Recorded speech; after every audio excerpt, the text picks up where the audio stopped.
Have you applied to speak at Voice Summit yet?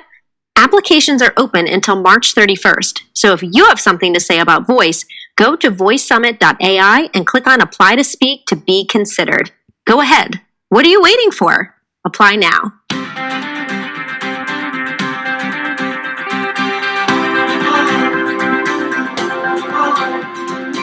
If you're a small business and you're not sure how or why to add voice to your digital marketing strategy, CEO of Data Driven Design, Paul Hickey explains exactly how it can help you.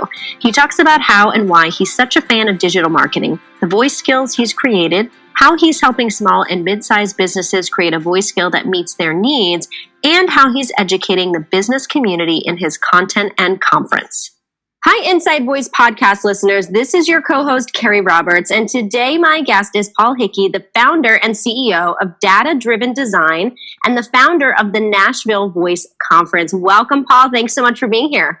You're welcome, Keri. Thank you for having me. This is very exciting. I'm super geeked up about voice and just super excited to talk to you today. Thanks again. Yes, and I know that you started your career journey in the sports and PR world.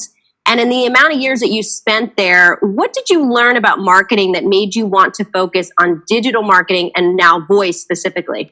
Yeah, I was a sports geek growing up as a kid. I followed all the stats and used to pretend to be an announcer and played all sorts of sports. And I was in the NBA for 7 years and had a great experience there, mainly in Detroit with the Pistons. I learned just about everything that I could possibly learn about business at that time. So at first it was a lot of writing and sports information, and then it quickly grew into marketing and learning how you can provide value to other organizations using your own, let's call them assets, and, monetize things. So sell sponsorships, sell tickets. And it was all building relationships. So because it was all building relationships and understanding what's valuable to other people, what's going to put them in a position to succeed, and then how to kind of create things or create situations or deliverables that they can get excited about first, it became really, really easy to essentially accomplish, my goals and my organization's goals. So it was professional sports. It was kind of like high pace, fast pace, high pressure, high visibility type stuff. But it was really like business at its core. And so, I find that a lot of what I do today mirrors that experience in understanding what the client's goals are. We're really in the business of understanding what other businesses' goals are and then helping them implement solutions to achieve those goals. So I think in many ways, my early career experience definitely still helps me today. Now, why did you decide to start adding voice to the type of things that you do? And I know you created quite a few voice skills and flash briefings. So I'd love to hear how you got into that, how you created them, what they are, and then if you could tell us what you think is working well with them and what still kind of needs improvements as you continue on. Yeah, Keri. So as you know, our name is Data Driven Design, and that name came from really wanting to be more efficient with everyone's time. So in other words, we used to get a lot of opinions that would bog us down when trying to make user experience design decisions for whatever project or engagement we were working on, whatever deliverables we were building. And so we quickly moved to, okay, what does the data say? And how can we use, whether it's Google Analytics or heat mapping or A/B testing, how can we use the data, the real data, to make our business decisions and design decisions and help our clients? And so getting into voice was really as simple as like looking at the data and just seeing the growing numbers of the amount of people that are getting their information from, at the time, smart speakers. The growth of smart speaker usage from, I think, 2017 through 2018 was pretty huge. And then, of course, last year, 2019, it just continued to grow. And so when we started challenging ourselves to understand what are other ways that we can help our clients get on platforms where their audiences will be, voice quickly skyrocketed to the top of the list, I'll say, towards the end of 2018. And that's when we really, probably June of 2018 is when we really started building a lot of flash briefings and then voice apps, custom voice apps, Alexa skills, Google Actions, etc. And so can you tell us some of the voice skills that you've created? And did you do that yourself? Did you use another application? I'd love to hear kind of your process in building those. Yeah, for sure. So at first it was myself as the owner of the company. We're a smaller company. We have about 10 people. So when you have 10 people full time, I mean, you can get a lot done. But a lot of times when you're introducing a new service offering or trying to introduce a new service offering, it literally is me, myself, figuring it out on my own, kind of being self-taught in a lot of ways. And so at first it was building flash briefings myself. And then it quickly materialized into meeting with my CTO and figuring out, what's the best way to try to code a custom Alexa skill from scratch, because there were some things that we wanted to start to achieve. And I'll talk a little bit later about that skill. But just to kind of wrap up the answer to this question, eventually we found tools like Voice Flow. There's a tool called Engage by Voice. And there's a tool that we actually just launched called the Voice Designer at thevoicedesigner.com. And those three tools are all different ways to essentially build Alexa skills and Google Actions without coding. So initially it was building them ourselves between myself and our CTO. And then now it's very quickly materialized into, okay, what's the goal for the project, or what's the goal for the client? And then based on those goals and how we want the user to be able to interact with the skill and what we want the users to be able to do, what's the best tool to build it? And I'll say Voice Flow is a big one for us. And again, Engage by Voice has some great templates you can use. We do sometimes use Alexa blueprints, not necessarily for client skills, more for just maybe some other skills that we might be using internally or to just create content on. And then our own tool, obviously, we're fond of the Voice Designer. So yeah, I'm happy to talk in more detail about all of that as well. But that's the general overview of how we got started and how we're building our skills today and our other voice apps like Google Actions. Yeah, and I'd love for you, before we get into that, one of the things that I hear over and over again from people in voice is there's still the issue of educating people who don't know so much about voice, what it is and what it does. So I'm curious how you, as an individual and as a business owner within this space, how do you showcase the value and importance of voice to businesses that aren't quite sure what it is yet or how it could work for them? Totally. And I love this conversation because I had to challenge myself to think, like, how do I even make this voice thing relevant to business owners? Because the reality is, for me in our business, is that, our clients are mainly either small to mid-size level business owners that we're talking directly to, and they're making the purchasing decision. Or a lot of times, I would say the other half of our audience stakeholders would be like the VP of marketing at a mid-level company, like a regional company. And so for them, they all kind of fall into the bucket of, they don't have huge marketing or operations budgets. They have money to spend, but they need to spend it super wisely. And they're really more focused on like what is currently on their plate. And so that typically covers like their website and maybe like the upcoming quarter's digital marketing initiatives related to like social media, SEO, and maybe even like print and outdoor, to be honest with you. And so we don't do any print or outdoor. We stick to the digital stuff. Introducing voice, I knew was going to be kind of a marathon. So the first couple things that we decided to do. Number one was build a skill called Ask Data Driven Design. So Ask Data Driven Design is a custom Alexa skill that allows our clients to ask Alexa how their web traffic is doing, and it's integrated with their Google Analytics account. And the reason why we decided to do this first is because our main differentiator when earning any kind of business is that we use data. And so our clients love that we use Google Analytics. They're all about it. When it came down to it, though, they were less inclined to use it themselves than they were to have us consult and show them the data and what it means. And so knowing that a voice app can really save a lot of time, I said, well, understanding that you don't want a VP of marketing or business owner, you don't want to have to log into a platform and look at your data. Would you ask Alexa about your data? And they all were like 100% yes and got excited about it. And so to really introduce voice, as a possibility to businesses and to create a differentiator for us, we created Ask Data Driven Design, and we give it away to anyone who does business with us. And they also get an Echo Dot that's like branded with our branding on it. And so it's a way to provide additional value. Now, the second thing, and of course, it was like it was a good way to give ourselves a project and challenge ourselves to create a skill with account linking and Google Analytics integration and different things like that. And then the second thing we did was the Nashville Voice Conference.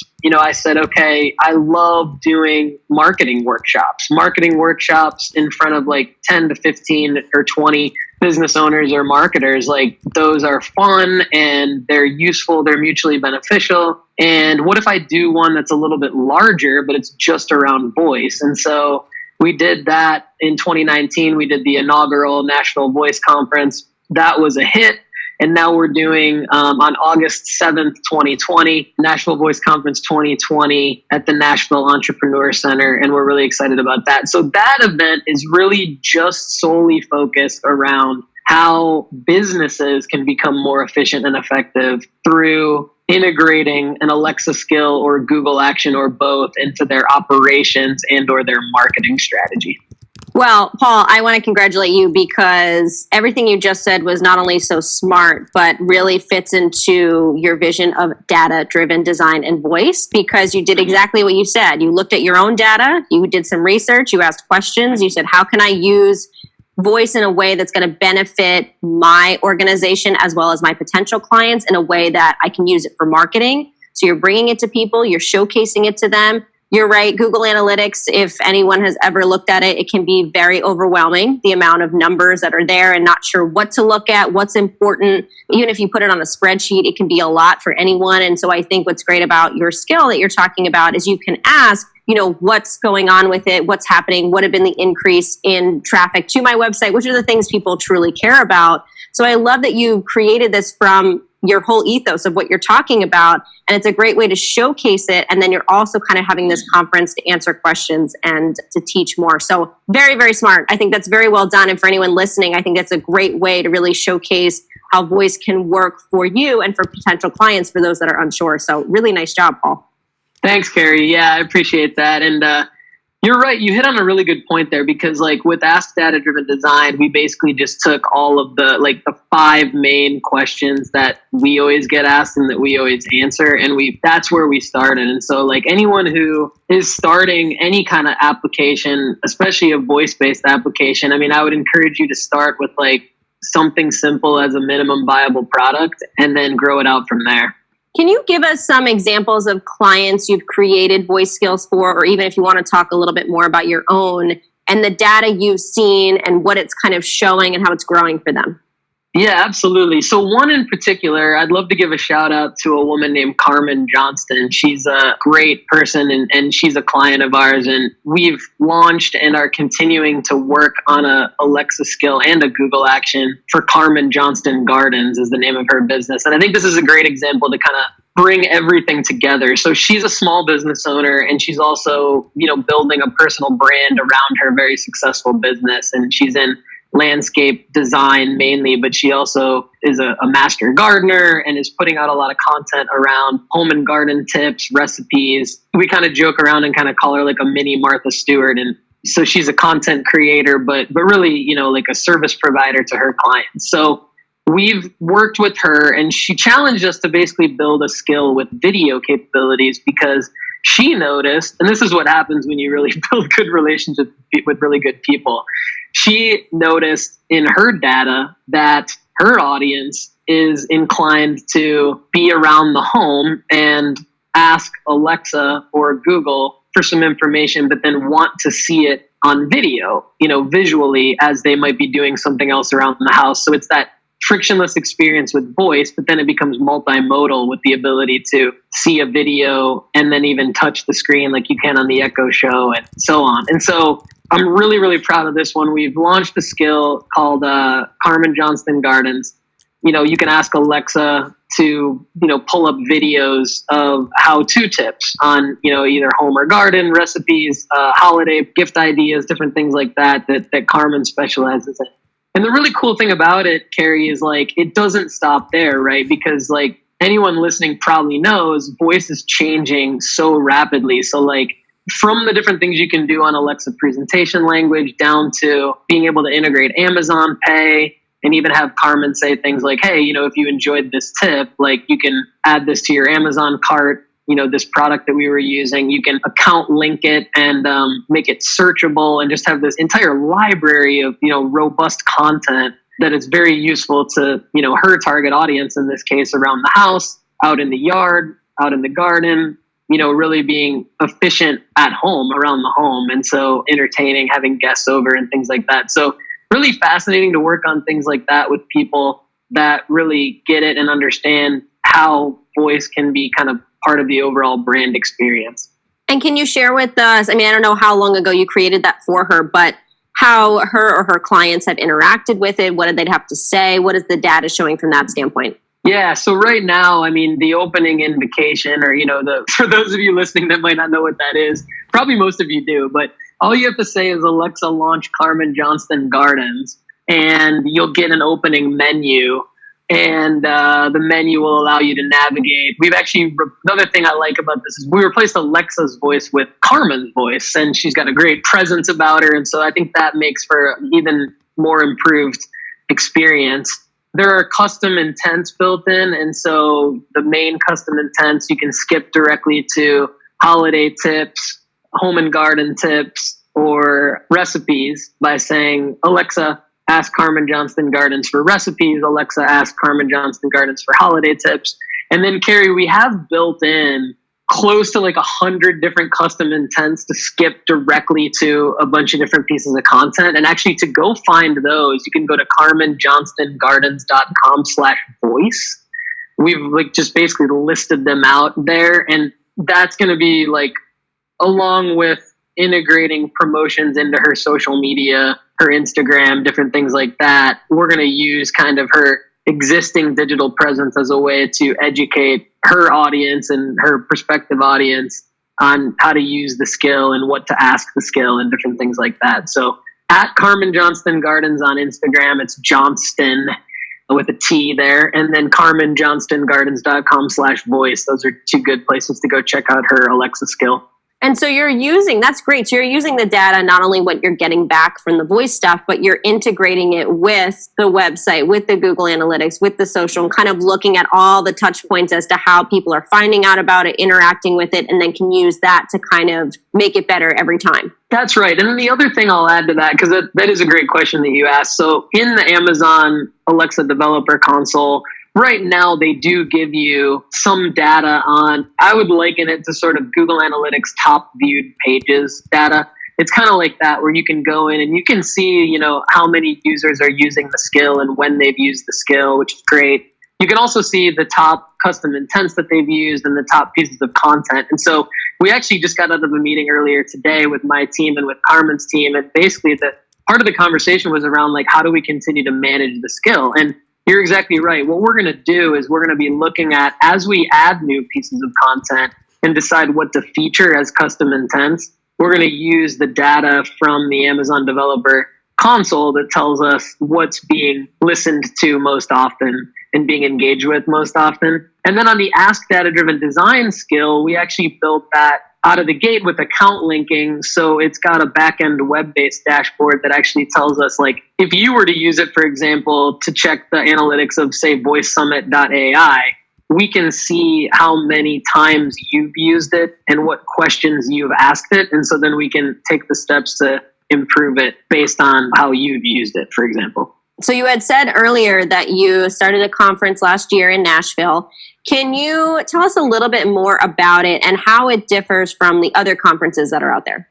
Yeah, totally. So it differs from the other conferences that are out there in a few main ways. One is that it's strictly about using voice for business. It really doesn't touch at all on voice for gaming or voice for home use, smart homes, different things like that. It's strictly for if I'm a realtor, what kind of Alexa skill could I build that would make my business different from other realtors' businesses, for example? If I'm in healthcare or if I'm in big pharma, if I'm, whatever vertical I'm in, should I be looking at building like a voice-based intranet and have it be an Alexa for Business private skill? It's those kinds of discussions, which I know are happening at other conferences, but it's really only those kinds of discussions. Another thing that I was really proud of last year's Nashville Voice Conference, and we're going to do some more different versions of this coming up on August 7th, 2020.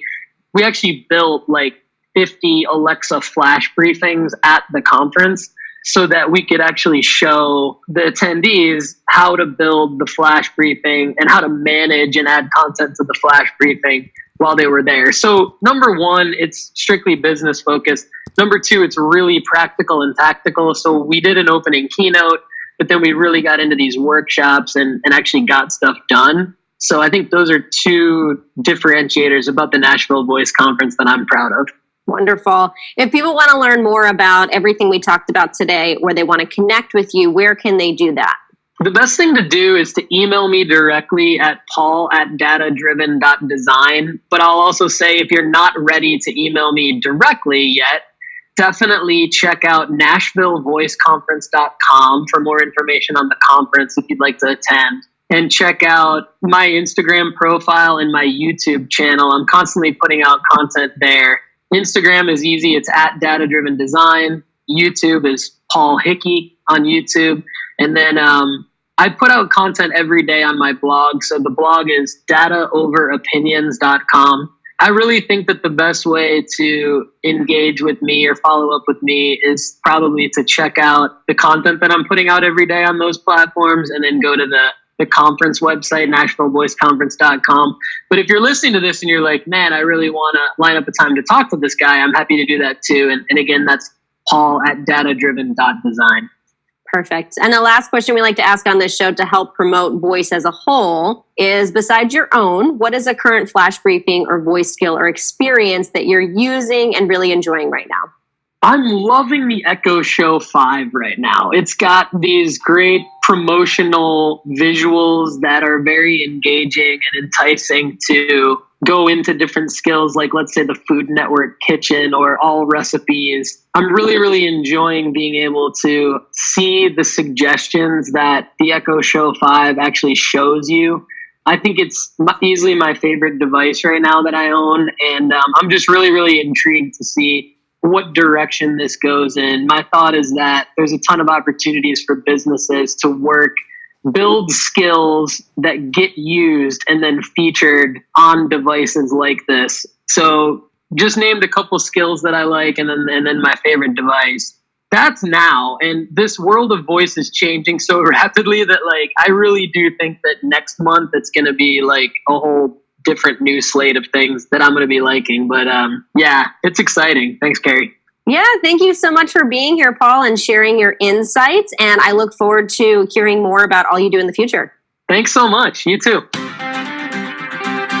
Thank you for listening to the Inside Voice podcast. We greatly appreciate you being a part of our community. And if you enjoyed this episode or you like the podcast, we would love it if you would subscribe, follow, like, share, leave a review of the show. If you have any questions, comments, feedback, people you want to see on the show, things you want to learn, feel free to send us an email at keri@modev.com. That's KERI@MODEV.com. And be sure to check us out online at voicesummit.ai. Thank you, and we look forward to chatting with you next week.